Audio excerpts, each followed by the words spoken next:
My dream has always been, for as long as I've been in the media business, is to do a fishing video. This is exciting. This is exciting for me. I don't know if it'll be exciting for anyone else. We're gonna find out if there's any interest in the audience for this kind of content. And if there isn't, then there isn't. But I'm interested in it, and that's what's really important. If you're just getting into fishing, if you've never done it before, if maybe the only kind of fishing you've ever done is where you go out with a worm and a bobber, then this will be useful to you. If you're younger and you want to get into fishing, if you're a dad, maybe you want to teach your kids how to fish, these are the basics. This is Bass Fishing 101. Of course, the first thing that you need if you're going fishing is a fishing rod and a reel. So there are a couple different types of reels. This is called a spinning reel, which is probably the most common that you'll see a fisherman out there, an angler out there using a spinning reel. There's also kind of the push button. I think those are called spin casters, and those, if you're over the age of 12, you shouldn't be using those. If you see like professional anglers, if you're insane like me and you actually watch people fish on TV, you'll see them using something called a bait caster. That's for if you've been doing it for a little bit, it's a little bit more complicated. Not very complicated, but it's a little bit harder to use. So this spinning reel is what I like to use most of the time. I have a few bait casters. This is a kind of a small to mid-sized lake. We're not gonna catch any probably 10-pounders on this lake, as much as I'd love to. And so the spinning reel is a great reel for this kind of fishing.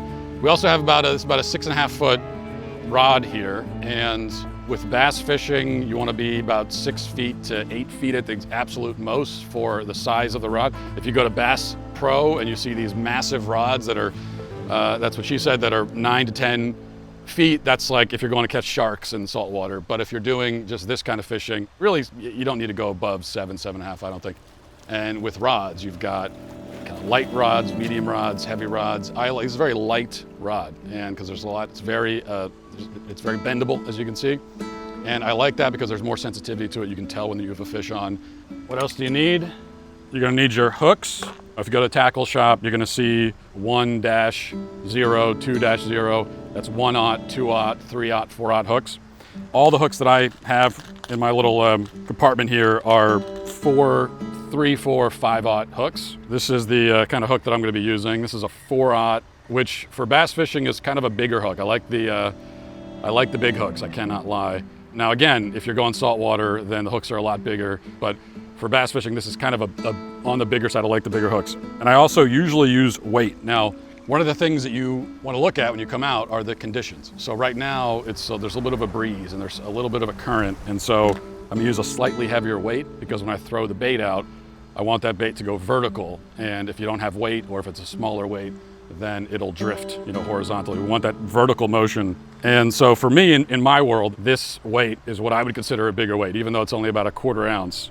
I usually like to go with a 1/8 ounce or a 1/16 ounce. So these are the two things that we're gonna use. So what we're gonna do is we're gonna tie the hook on, and we're gonna put our hook and weight on, and then I'll walk you through really the most important thing, which is the baits, the lures that you're gonna use. And I also forgot to mention, when you go to the tackle shop or you go to Bass Pro and you wanna look for fishing line, it's a little bit overwhelming because there's gonna be hundreds of different kinds of fishing line. This is called a fluorocarbon line, which I think works great for bass fishing, and they're different pounds. So for bass fishing, I think you want to be in the world of like 6 pounds to 10 pounds, and that tells you how much weight the line can take. Unless you're very ambitious, you don't need to go above 10 pounds. This is an 8-pound line. It's actually kind of an older line. It's been on this reel for probably about a month, and it's getting kind of, you want to change the lines out sort of frequently, but I didn't change this out because I'm lazy. We're going to tie this on. There's all kinds of different fishing knots that you can do. And again, a little bit overwhelming if you're just getting into it. What I'm gonna do is called a Palomar knot, and you'll hardly be able to see this. You can look this up on YouTube. There's YouTube tutorials on how to do a Palomar knot. I think that's the quickest, easiest knot to do, and it's very reliable. You're not gonna have a lot of fish breaking off with a Palomar knot. If I can actually do it. Once you tie it on, you wanna cut the tag end. This is the extra line, you don't want that on. You're gonna wanna cut that off. Now you've got your hook and your weight. Now what are you gonna put on the hook? Then we can talk about the baits. Now, wherever you buy your fishing supplies, very overwhelming. You walk into the bait, the lure section, and there's thousands and thousands and thousands of different types. A lot of what are called moving baits. You've got crank baits, you've got spinning baits, you've got different kinds of jigs, you've got topwater, frogs, all kinds of different baits. But this is Bass Fishing 101. I think the easiest bait to use, the highest percentage, the kind of bait that Really works in any condition, and that's going to be your plastic worm. Now, you get all different kinds of worms. This is like called a stick worm, which are very, very popular. Senko makes the most popular version of that bait. You've got these kinds of worms that I really like, that are kind of a ribbon tail worm. You gotta look at the action on the bait. So in the water, that ribbon tail is gonna have a lot of action and it's gonna attract the fish. What you also have to think about is color. So that's the other overwhelming part. You go, you find there's all kinds of different colors. The kind of color of bait that you use is gonna depend on the conditions, the time of day, and the water clarity. So we've got a bright sunny day, it's late morning, and as you'll see when we get down to the water, it's a very clear water. And I love clear water personally. This is about 6 to 8 feet of visibility, which is very clear. And so for that type of fishing, you want what are called natural colors. And so that's a color that looks like the color of a fish in the water, in other words. Now, if it's getting dark, or if the water is really murky, that's low visibility conditions. And then you're gonna want a color that's either very dark, very, very dark, and it creates a silhouette that the fish will see in the water, or bright. And that's when you'll see guys fishing these like chartreuse yellow, bright yellow, pink, that sort of thing, or really dark. So for me, there's only 2 kinds of colors that I ever really use because I think they cover any kind of condition. And that is a black or really dark blue type of color, or green pumpkin. Probably the most popular color of bait is called green pumpkin. It's a very dark green. If it's high visibility conditions, I use the green pumpkin. If it's low visibility, I use a black or dark blue, and it always works for me. So the type of bait that we're gonna start with, that I can't recommend enough, so you look at this is called a brush hog. That doesn't look like anything that, if you actually saw this in the lake, then that means that there's been some sort of radioactive spill. You have mutant creatures in the lake, get the hell out, don't swim in it.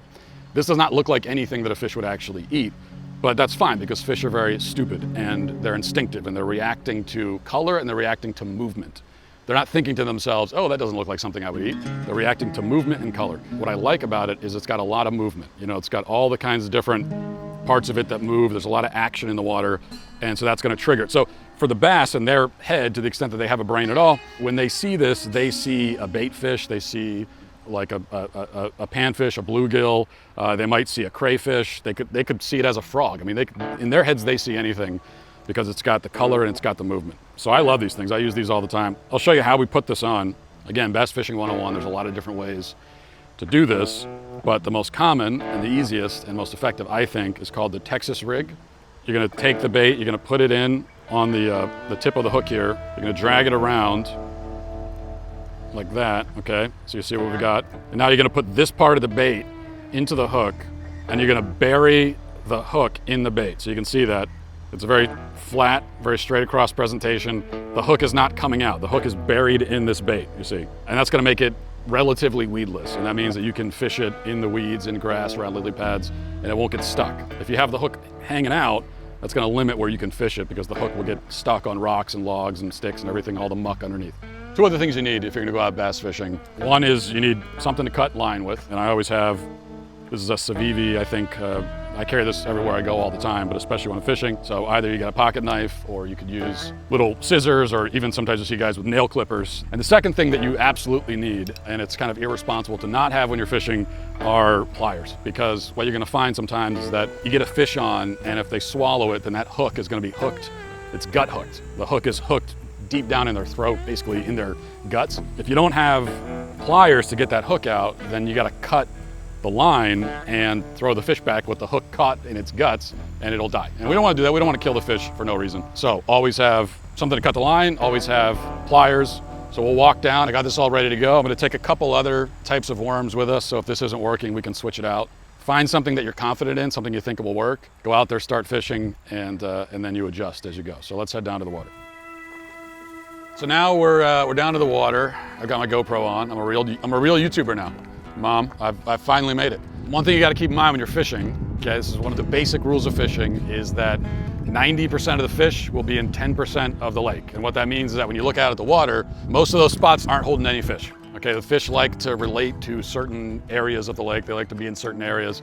So you gotta go find them. That's what I like about fishing, it's hunting. You gotta go find the fish. Unless you're gonna do live bait, a worm or something, you throw it out with a bobber and you just sit and wait. And that can be fun to do with the kids, but I like to go out and do it hunting style. Let's go find them, let's find where the fish are. Where do fish like to be? Well, sunny day like today, they like shade. Okay, fish don't have eyelids, so they can't squint when the sun's in their eyes. It's hot, they like cooler water, so you wanna look for shade. they like structure in the water. I'm standing on a dock right now, you know? So a dock has its structure, it's also shade, because they can be under the dock. Tree stumps in the water, logs that have fallen in the water, rocks, anything like that, any kind of structure they like to be around. If you find isolated structure, what that means is that you look out of the water and all by its lonesome, you see a stick popping up or a stump and there's nothing else around it, there's a very good chance there's gonna be fish there, because that's the only structure around.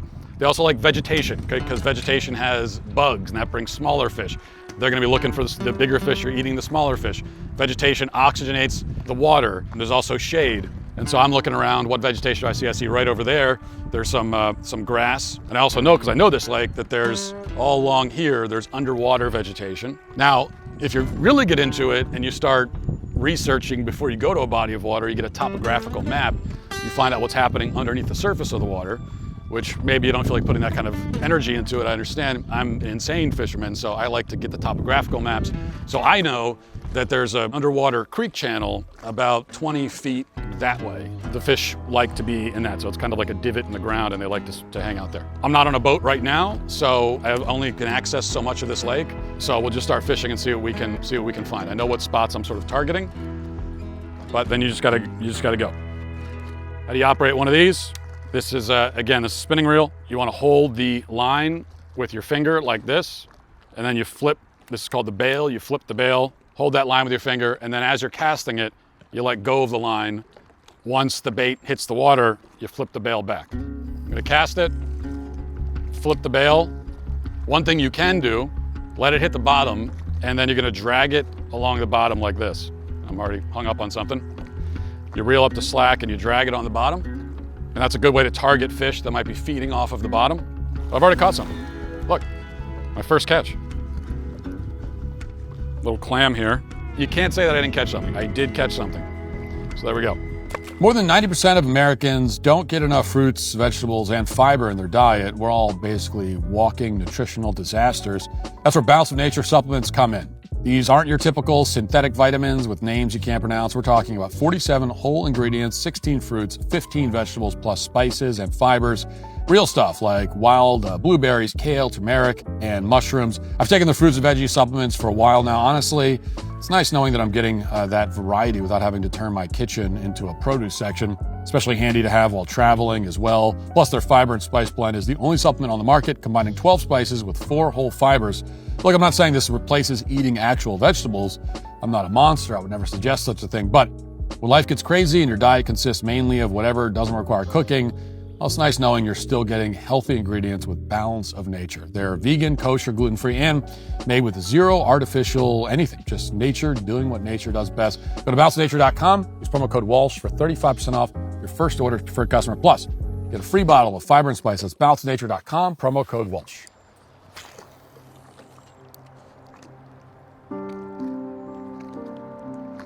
If you're fishing for a while and you're not getting any bites, either it means you're throwing the wrong kind of bait, they're not interested in the bait that you're throwing, maybe it's the wrong color, maybe it's the wrong shape, maybe it has the wrong kind of action for them.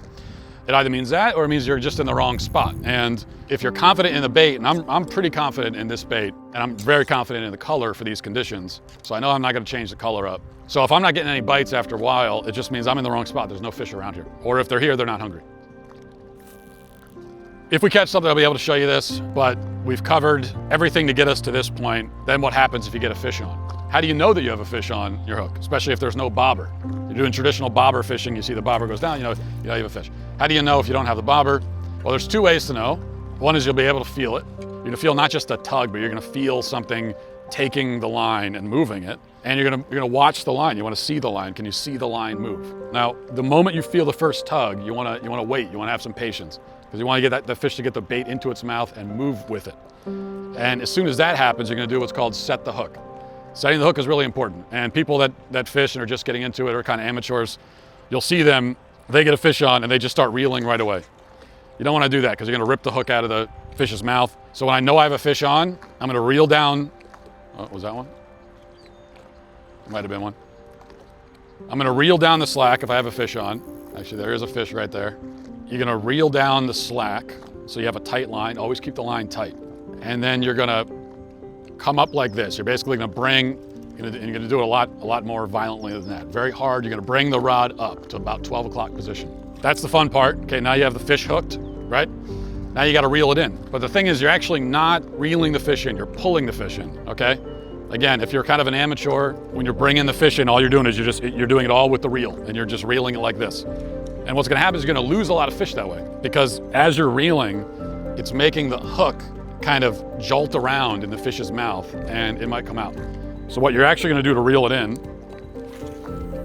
is, once you have that fish on, you're gonna be kind of reeling down the slack and pulling like this. Reel down the slack, pull, until you have that fish over here. And that's gonna keep that hook still in the fish's mouth.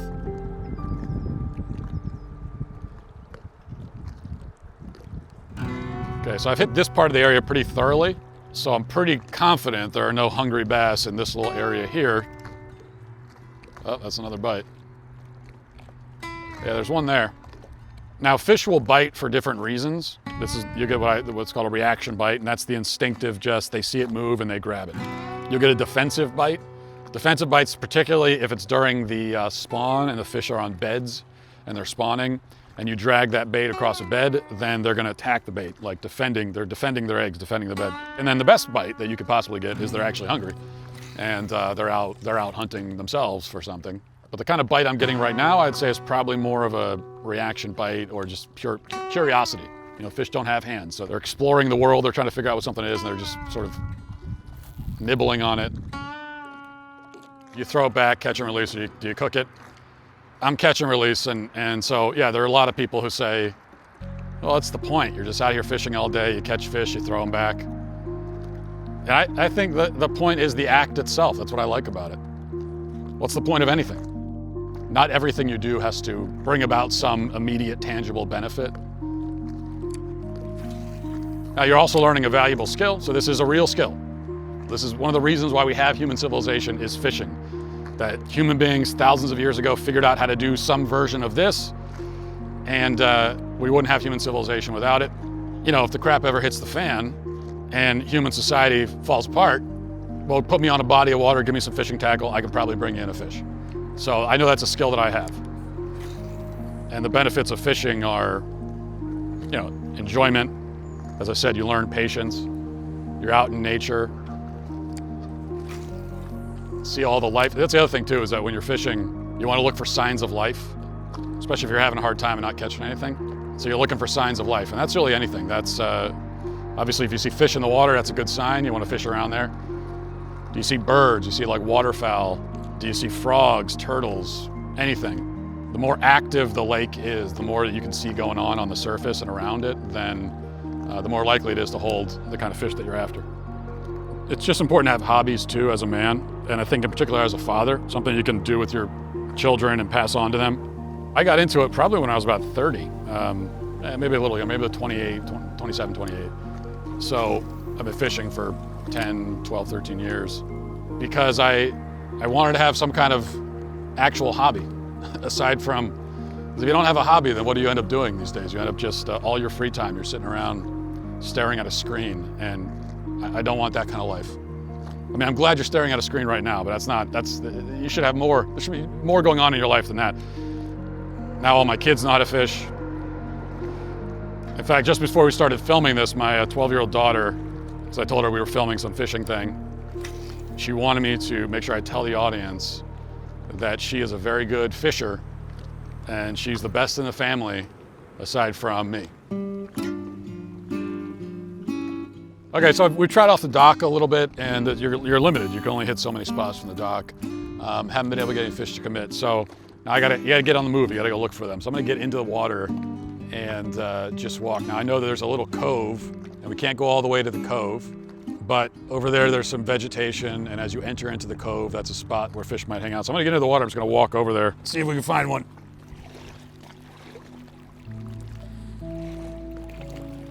Prime time for fishing. Really early in the morning, especially in the summer. For sunup, until about 2 hours from then. Sunup is 5:30, then from about 5:30 to 7:30, which I really enjoy. Now you gotta drag yourself out of bed, but for me, one of the happiest places to be on earth is a lake like this at about 6 a.m. on a day where it's gonna be really hot, but it's not hot yet. And you got a cup of coffee and you're just out on the lake fishing.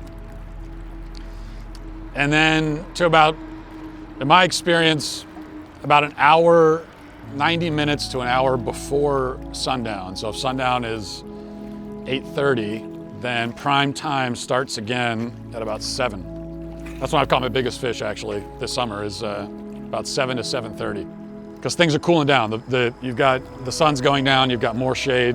And in the summer, the fish are just gonna be more active when it's cooler. When they've got enough light that they can see, but it's still cooler. But right now, I am just striking out. Now, one important tool you have to have with you, aside from your knife and your pliers, is your excuses. When you're not catching anything, like I'm not right now, what's your excuse? You gotta have a good excuse. What are you gonna blame for that fact? Because it can't just be that you suck at fishing. So for me right now, the excuse that I'm landing on is time of day. I'm going with a time of day excuse. And also location. There's still fish there. Cannot get him to commit though. What's gonna happen, I'll tell you right now what's gonna happen, is we're gonna finish up filming and then I'm gonna keep fishing and then I'm gonna catch one. That's what's gonna happen. Well, as the prophecy foretold, as soon as we stopped filming and the gear went away, I decided to go back out of the water because I can't end a fishing day without catching anything. It took about 5 minutes and I finally caught one. So it's not a big one. This is a largemouth bass. The difference between a smallmouth and a largemouth is that the large has a larger mouth. And also it has a horizontal line, which you can sort of see going across its body. There's maybe a pound and a half, 2 pounds, not a huge one. But we did catch one on the brush hog in the kayak. So it still sort of counts. And there it is, and we'll put him back. Does that mean we don't have to do another fishing video? No, because now we have to do another one so that we can catch a bigger fish and actually reel it in on camera. So stay tuned.